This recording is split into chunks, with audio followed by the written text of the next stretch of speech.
বন্ধুরা, আজকে তোমাদের সঙ্গে বিন্দুমাত্র তেলের ব্যবহার ছাড়াই সম্পূর্ণ নিরামিষ প্রোটিন এবং ফাইবার সমৃদ্ধ weight loss diet recipe share করছি, যেগুলো কম সময়ের মধ্যে অল্প উপকরণেই বানিয়ে নেওয়া যায়, শরীর সুস্থ রাখতে ভীষণভাবে সাহায্য করে। তাছাড়াও বাচ্চা থেকে বয়স্ক সবাইকেই পরিবেশন করা যেতে পারে। তো এর জন্য আমি 1 কাপ করে গোটা ছোলা, মটর এবং কাবুলি ছোলা নিয়েছি।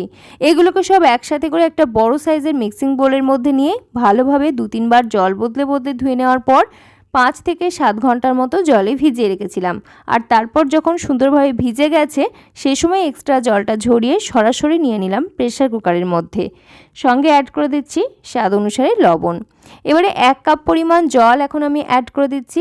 এই পর্যায়ে আর বেশি পরিমাণ জল ব্যবহার করার প্রয়োজন নেই, জাস্ট ডালগুলো সব কিছু ডুবে থাকবে এই পরিমাণ জল অ্যাড করলেই হবে। এরপরে প্রেসার কুকারের ঢাকনা বন্ধ করে জাস্ট 2 থেকে 3টে হুইসেল দিয়ে সব কিছু সিদ্ধ করে নেব। যেন খুব বেশি সিদ্ধ হয়ে ঘাঁটা ঘাঁটা হয়ে না যায় সেদিকে খেয়াল রাখতে হবে। যখন প্রেসার কুকারের স্টিম নিজের থেকে রিলিজ হয়ে গেছে সেই সময় আমি ঢাকনাটাকে খুলে নিলাম আর চেক করে দেখে নেব সব কিছু ঠিকঠাকভাবে সিদ্ধ হলো কিনা।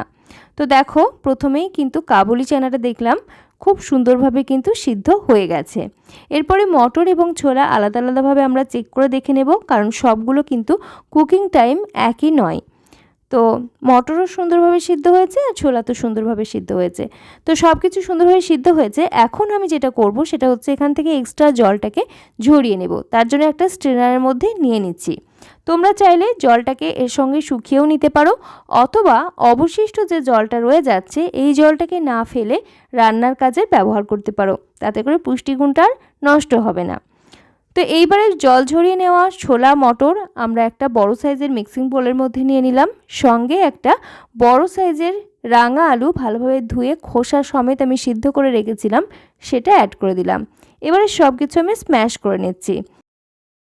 রাঙা আলুর মধ্যে যেহেতু প্রচুর পরিমাণে পুষ্টিগুণ রয়েছে, তাছাড়াও ওজন নিয়ন্ত্রণে রাখা থেকে শুরু করে প্রেশার, সুগার, কোলেস্টেরল সমস্ত কিছু নিয়ন্ত্রণে রাখতে রাঙা আলু সাহায্য করে, তাই এখানে আমি মিষ্টি আলুটাই ব্যবহার করলাম। তোমাদের হাতের কাছে থাকলে অবশ্যই ব্যবহার করবে, না হলে নর্মাল আলু একটা ছোট সাইজের ব্যবহার করা যেতে পারে। সব কিছু এখন সুন্দরভাবে স্ম্যাশ করা হয়ে গেছে। সে সময় এখানে আমি ব্যবহার করব কিছু সবজি। মোটামুটি 1/2 কাপের মতো এখানে আমি গ্রেট করা গাজর অ্যাড করে দিলাম, আর সেই সাথে 1/3 কাপের মতো গ্রেট করে রাখা বিটরুট অ্যাড করেছি। তোমরা নিজেদের পছন্দ অনুযায়ী সবজি এখানে ব্যবহার করতে পারো। সাথে দিয়ে দিলাম বেশ খানিকটা ফ্রেশ কুচানো ধনেপাতা, আর 3 থেকে 4 টেবিল চামচের মতো এখানে আমি বেসন অ্যাড করে দিচ্ছি। মটর ডালের বেসন এখানে আমি ব্যবহার করেছি। সাথে অবশ্যই লাগছে স্বাদ অনুযায়ী ঝালের জন্য কাঁচা লঙ্কা এবং পরিমাণ মতো লবণ। লবণের পরিমাণটা অবশ্যই একটু বুঝে ব্যবহার করতে হবে, কারণ ছোলা মটর সিদ্ধ করার সময় আমরা কিন্তু লবণ ব্যবহার করেছিলাম। দিয়ে দিলাম কিছুটা লঙ্কার গুঁড়ো, গোলমরিচের গুঁড়ো এবং আদার পেস্ট। বাচ্চাদের জন্য বানালে অবশ্যই ঝালের দিকে একটু খেয়াল রাখতে হবে। এবারে সমস্ত কিছু একসাথে হাত দিয়ে খুব ভালোভাবে মেখে নিচ্ছি। আমাদের আজকের এই রেসিপি একদিন বানিয়ে কিন্তু 3 থেকে 4 দিনের মতো ফ্রিজের নর্মাল চেম্বারে স্টোর করে রাখা যেতে পারে। পরিবেশন করার সময় জাস্ট এগুলোকে একটু ড্রাই রোস্ট করে নিলেই হয়ে যাবে। যেহেতু আমাদের আজকের এই রেসিপি সম্পূর্ণ তেল ছাড়া, তাই ড্রাই রোস্ট তো করতেই হবে। কিভাবে ড্রাই রোস্ট করা হবে আমি অবশ্যই ভিডিওর মধ্যেই দেখিয়ে দেব। শেষ পর্যন্ত দেখতে থাকো, আশা করছি তোমাদের উপকারে আসবে। তো দেখো, বেশ ঘন ঘন টাইপের একটা মিশ্রণ তৈরি হয়েছে। এখান থেকে অল্প অল্প করে পোর্শন নিয়ে প্রথমে একটা গোল বলের মতো বানিয়ে নেওয়ার পর হাত দিয়ে চ্যাপটা করে অন্য হাত দিয়ে আমি সাইডের পোর্শনগুলো সুন্দরভাবে রাউন্ড শেপ দিয়ে দিলাম, যাতে কোনো রকম ক্র্যাক না থাকে, তার জন্য ওইভাবে করে নিয়েছি। তোমরা নিজেদের পছন্দ অনুযায়ী যে কোনো আকারে গড়ে নিতে পারো, চাইলে ওভাল কিংবা বরফি শেপেও গড়ে নিতে পারো। তো দেখো, সবগুলো আমার কিন্তু তৈরি করে নেওয়া হয়ে গেছে। দেখতে কিন্তু ভীষণই ভালো লাগছে।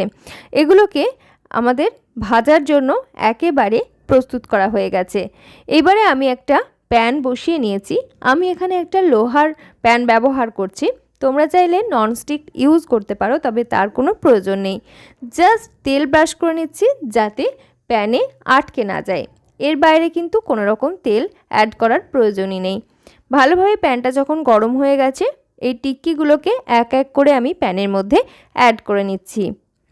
বন্ধুরা, আশা করছি তোমরা খেয়াল করেছো আমি কিন্তু আজকের রেসিপিতে কোনো রকম পেঁয়াজ রসুনের ব্যবহার করিনি, সম্পূর্ণ নিরামিষভাবেই বানাচ্ছি। তাই যে কোনো উপোসের দিনেও তোমরা কিন্তু এটা ট্রাই করতে পারো। তাছাড়াও বাড়িতে ছোটোখাটো অনুষ্ঠানের স্টার্টার হিসাবে এটা ভীষণই ভালো লাগবে, বিশেষ করে বাচ্চা পার্টিতে। এরকম ছোট ছোট করে স্ন্যাক্স যদি বানিয়ে দেওয়া যায়, কালারফুল হওয়ার জন্য বাচ্চারা যেমন ভীষণ পছন্দ করবে, স্বাদের দিক থেকে এটা কিন্তু দুর্দান্ত লাগবে। যেহেতু এখানে আমরা মিষ্টি আলু ব্যবহার করেছি, হালকা একটা মিষ্টি স্বাদ থাকছে, তার সাথে সাথে সবজিগুলো ব্যবহার করার ফলে হালকা একটা ক্রাঞ্চি ভাবও থাকছে, খেতে দুর্দান্ত হয়। আর আমরা এখানে প্রচুর পরিমাণে ডাল ব্যবহার করেছি, যার পুষ্টিগুণ তো বলে শেষ করা যাবে না। যেমন প্রোটিন সমৃদ্ধ, ঠিক তেমনই বেশ কয়েক রকম ভিটামিন মিনারেলসও পেয়ে যাচ্ছি। আমি প্লেটিংয়ের জন্য দই ব্যবহার করছি। এই স্ন্যাক্সগুলো এমনিতেই খেতে এত বেশি সুস্বাদু হয়, এর সঙ্গে আলাদা করে সস কিংবা চাটনি কোনো কিছুরই প্রয়োজন নেই। তবে হালকা ফুলকা দইয়ের রায়তা বা দই থাকলে জিনিসটা আরও বেশি স্বাস্থ্যকর হয়ে যাচ্ছে। তো দেখো, টিক্কিগুলোকে উল্টে পাল্টে এরকম হালকা গোল্ডেন কালার ধরিয়ে তুলে নিচ্ছি। বেশিক্ষণ ধরে ভাজারও প্রয়োজন নেই, কারণ আমরা সমস্ত কিছু সিদ্ধই করে নিয়েছি অলরেডি। আর যে সবজিগুলো ব্যবহার করেছি ওগুলো তো কাঁচাই খাওয়া যায়, হালকা একটু তাপেতেই কিন্তু সুন্দরভাবে সিদ্ধ হয়ে যায়। তৈরি হয়ে গেছে। বানাতে সময় যেমন লাগছে খুবই কম, মোটামুটি এক একটা ব্যাচের ভাজতে সময় লেগেছে আমার 4 মিনিট করে। ঠিক সেরকমভাবে এক একটা ব্যাচে অনেকগুলো করে বানিয়ে নেওয়া যাচ্ছে। আশা করছি রেসিপিটি তোমাদের কাজে আসবে, বিশেষ করে যারা ওয়ার্কিং ওম্যান রয়েছে তারা অবশ্যই ট্রাই করতে পারো, কারণ একদিন বানিয়ে নিলে বেশ কয়েকদিন চলে যাবে। আর যেহেতু এই টিক্কিগুলো ভীষণই স্বাস্থ্যকর, শরীর সুস্থ রাখা থেকে শুরু করে ওজন নিয়ন্ত্রণে রাখার সব ক্ষেত্রেই সাহায্য করে, তাই মাঝে মধ্যে তো বানিয়ে নিতেই পারো। এর মধ্যে প্রচুর পরিমাণে ফাইবার এবং প্রচুর পরিমাণে প্রোটিন থাকার জন্য হজম হতে সময় বেশি লাগে, তার জন্য দীর্ঘক্ষণ আমাদের পেট ভর্তি থাকে আর ওজন নিয়ন্ত্রণে রাখা অনেক বেশি সহজ হয়। এই ধরনের স্ন্যাক্স খেলে কিন্তু মিষ্টি খাওয়ার ইচ্ছেটাও চলে যায়।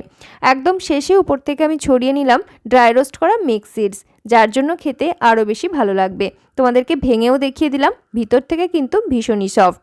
তো এই টিক্কিগুলো অবশ্যই ট্রাই করতে পারো। ভিডিওটি কেমন লাগলো জানিও, ভালো লাগলে একটা লাইক করে চ্যানেলটি সাবস্ক্রাইব করে পাশে থাকা বেল আইকনটা অল করে রেখো। তো এরপরে দেখো, আমি তোমাদেরকে আরও একটি চটজলদি স্ন্যাক্সের রেসিপি বানিয়ে দেখাচ্ছি। তো কড়াইতে প্রথমে তেল নয়, নিয়েছি জল, সামান্য লবণ, আর আমি এখানে আদা কুচি, কাঁচা হলুদ কুচি এবং কাঁচা লঙ্কা কুচি অ্যাড করে দিয়েছি। এটিও নিরামিষভাবেই বানাচ্ছি, তাই কোনো রকম পেঁয়াজ রসুনের ব্যবহার করব না। দিয়ে দিলাম কিছুটা গাজর কুচি এবং বেশ খানিকটা কড়াইশুঁটি।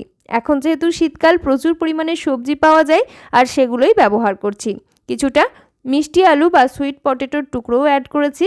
দিয়ে সব কিছু একটু ভালো করে মিশিয়ে নিচ্ছি, যাতে লবণ সহ আদা কুচি, কাঁচা হলুদের টুকরো সব কিছু ভালোভাবে মিশে যেতে পারে।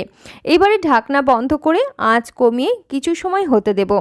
আমাদের এই ছোলা মটর আগের থেকে সিদ্ধ করে রাখা আছে, তাই সেটাকে আমি আর আলাদাভাবে সিদ্ধ করব না। যে প্রথমে ছোলা মটর আমরা সিদ্ধ করে নিয়েছিলাম সেখান থেকে কিছুটা তুলে রেখেছিলাম। এবারে মিনিট দুয়েক পর আমি ঢাকনাটা খুলে নিলাম, আঁচ কমিয়ে বসিয়ে রেখেছিলাম। জলটা অনেকটাই শুকনো শুকনো হয়ে গেছে আর মিষ্টি আলুটাও সিদ্ধ হয়ে গেছে, বাদবাকি সবজিগুলো ভালোভাবেই সিদ্ধ হয়ে গেছে। এর থেকে বেশি আর সিদ্ধ করব না, কারণ আমি প্রত্যেকটা ভিডিওতেই বলে থাকি সবজি যদি বেশি সিদ্ধ করা হয় তা বা ওভারকুক করা হয়, তাহলে এর মধ্যে থাকা পুষ্টিগুণ অনেকটাই নষ্ট হয়ে যায়। দিয়ে দিলাম আগের থেকে সিদ্ধ করে তুলে রাখা ছোলা মটর 1 বাটি পরিমাণ, সাথে কিছুটা শাঁক আলু টুকরো করে অ্যাড করেছি, কিছুটা শসা দিয়ে দিলাম, আর দিয়ে দিলাম ভাজা মশলার গুঁড়ো, ফ্রেশ কুচানো ধনেপাতা ছড়িয়ে দিলাম, আর অর্ধেক পাতিলেবুর রস। এটা অ্যাড করলে খেতে ভীষণই ভালো লাগে। হ্যাঁ, একটা কথা, আমি কিন্তু আঁচ বন্ধ করে দিয়েছি। দিয়ে সমস্ত কিছু ভালো করে মিশিয়ে নিচ্ছি। তোমরা চাইলে এরকম করে সবজি এবং মটর এগুলো সিদ্ধ করে রাখতে পারো, যখন ইচ্ছা তখন কিন্তু পছন্দসই স্যালাডের মতো করে বানিয়ে নিতে পারো। কোনো রকম তেলের ব্যবহার ছাড়া, কোনো রকম পেঁয়াজ রসুনের ব্যবহার ছাড়া খেতে কিন্তু দারুণ লাগে। সব কিছু ভালো করে মিশিয়ে নিলেই কিন্তু তৈরি হয়ে যাচ্ছে আমাদের ভীষণই স্বাস্থ্যকর একটা স্যালাড, যেটা বয়েলড ভেজিটেবল স্যালাড বলতে পারো। দিনের যে কোনো সময় খাওয়া যায়, অথবা বিকেলবেলা স্ন্যাক্স হিসাবেও নেওয়া যেতে পারে। বাচ্চাদের স্কুলের টিফিনে অন্যান্য খাবারের সঙ্গে দিতে পারো, খাবারের রুচি ফিরিয়ে আনবে।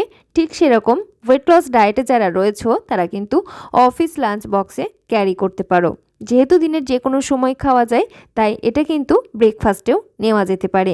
খেতে যেমন সুস্বাদু হয়, ঠিক তেমনই শরীরকে সুস্থ রাখতে এর কোনো তুলনাই হয় না। আমরা কিন্তু এখানে ব্ল্যাক চানা এবং তার সঙ্গে মটর এবং কাবুলি চানা ব্যবহার করেছি, যার মধ্যে উচ্চমানের প্রোটিন রয়েছে এবং তার সাথে রয়েছে ফাইবার। কিছু সবজিও ব্যবহার করেছি। কাঁচা লবণ ব্যবহার করব না বলে সবজিগুলোকে অল্প লবণ জলে সিদ্ধ করে নিয়েছিলাম। এটা কিন্তু এক কথায় ভীষণই স্বাস্থ্যকর। বাচ্চা থেকে বয়স্ক সবাইকে যেমন পরিবেশন করা যায়, ঠিক তেমনই ওজন নিয়ন্ত্রণে রাখতে এর তুলনা হয় না। দিনের যে কোনো সময় খাওয়া যেতে পারে, বিকেলের টিফিনেও নিতে পারো। ভিডিও কেমন লাগলো জানিও। ভালো লাগলে একটা লাইক করতে পারো, চ্যানেলটি সাবস্ক্রাইব করে পাশে থাকা বেল আইকনটা অল করে রাখতে পারো, কারণ আমি আলিয়া প্রত্যেক দিন নিত্য নতুন স্বাস্থ্যকর রেসিপি নিয়ে হাজির হয়ে যাই। আজকের মতো এখানেই বিদায় নিচ্ছি। ফিরে আসছি খুব তাড়াতাড়ি পরবর্তী নতুন রেসিপি নিয়ে। সকলে ভালো থেকো। ধন্যবাদ।